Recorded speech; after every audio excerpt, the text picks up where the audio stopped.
জামাত, আমরা আহলে হাদিস।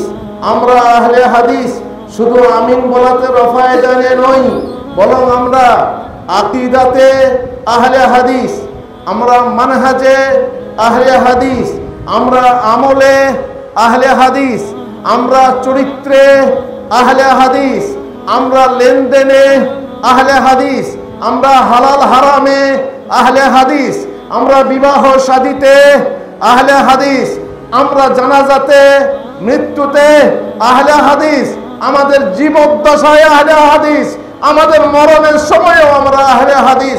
সব সময়ে আমরা কোরআন ও হাদিসকে মানি। শুধুমাত্র মসজিদে এসে জোরে আমিন বলে আহলে হাদিস। আর বাইরে গিয়ে আমি মুখখিস্তি করব, বাইরে গিয়ে আমি সুদ খাবো, ঘুষ খাবো, বাইরে গিয়ে আমার বাড়ির মেয়েদেরকে পর্দা করবো না, বেপর্দা হয়ে ঘুরে বেড়াবো, আর আমার হাদিস ও কোরআন আমি অবমাননা করব, আর আমি বলবো আমি আহলে হাদিস, সে আহলে হাদিস নয়।